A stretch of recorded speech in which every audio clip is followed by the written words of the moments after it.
¿qué tal? Muy buenas y maravillosas mañanas desde Madrid. La situación en Europa es insostenible. Si no se toman medidas de forma inmediata, Europa se enfrenta a una agonía lenta. Vamos, que Europa es un desastre. Esto no lo digo yo. Esto lo dice el propio Mario Draghi. La Unión Europea le ha encargado un informe a Mario Draghi para que les marque el camino por el que deben de seguir para poder competir con China y con Estados Unidos. Eso sí, todo en un entorno verde. Bien, yo no me voy a referir al informe de Draghi. No necesitamos gastarnos el dineral que se ha tenido que gastar la Unión Europea cuando tenemos libros de macroeconomía que a los alumnos de primero o segundo se lo explican perfectamente. Miren ustedes el detalle. Recurro a la teoría, sin poner nada. ¿Cuáles son las fuentes estructurales del crecimiento nominal del PIB? Primero, la demografía, ¿de acuerdo? Cuanto mayor sea la población y más joven, más gastas, más crece el PIB y hay más actividad económica. Segundo, la segunda fuente de crecimiento es la productividad.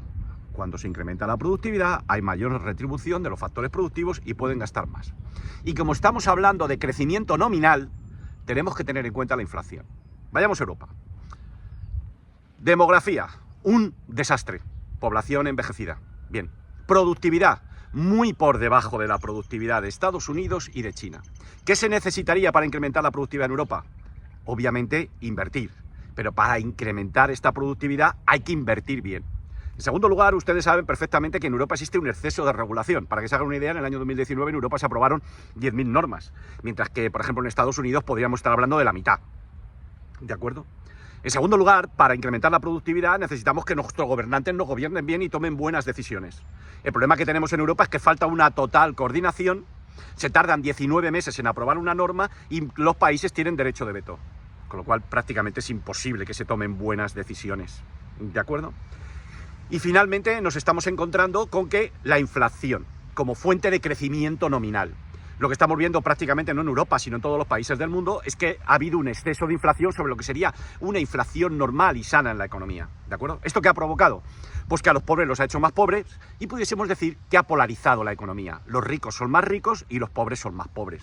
Entonces hay que llevar a cabo unas políticas adecuadas para reducir estos desequilibrios.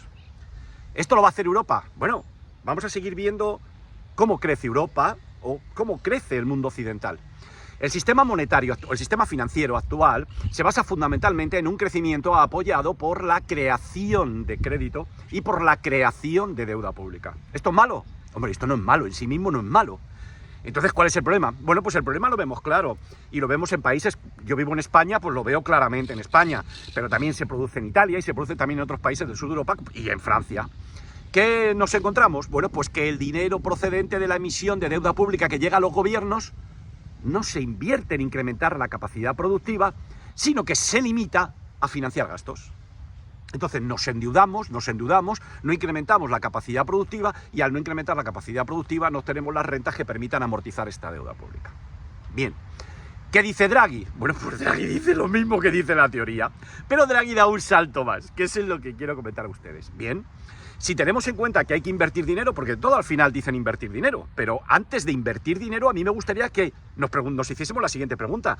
¿Tienen los gobiernos y actualmente las administraciones de los países de la Unión Europea equipos preparados para decidir qué inversiones llevar a cabo y que realmente van a incrementar la actividad productiva? ¿Tienen equipos? No los tienen, no los tienen.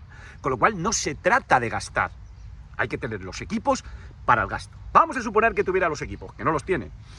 Pues en segundo lugar lo que nos encontraríamos es qué cantidad debemos destinar a la financiación. Para que ustedes hagan una idea, Draghi llega a la conclusión de lo que se tendría que invertir ahora es el doble de lo que se invirtió en el Plan Marshall. Una cantidad enorme. ¿Cómo lo financiamos?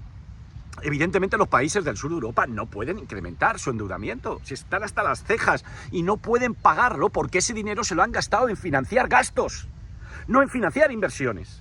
Entonces, ¿qué tenemos que hacer? Bueno, pues lo que dice Draghi, me lo podrían haber preguntado a mí o a cualquier persona, pues emitir deuda conjunta, de solidaria de todos los países de la Unión Europea. Es decir, que vamos a dar dinero a los países del sur de Europa, pero como no van a poder devolverlo, los responsables serán los países austeros que llevan un son austeros y tienen una capacidad de ahorro fiscal, o al menos no tienen enormes déficits públicos. Claro, evidentemente los países del norte de la Unión Europea van a decir que no, porque no hay garantías, primero, de que el dinero se gaste bien, en segundo, de que devuelvan el dinero, y que no hay garantías de que finalmente pudieran llevar a cabo el reembolso de la deuda pública emitida de forma conjunta.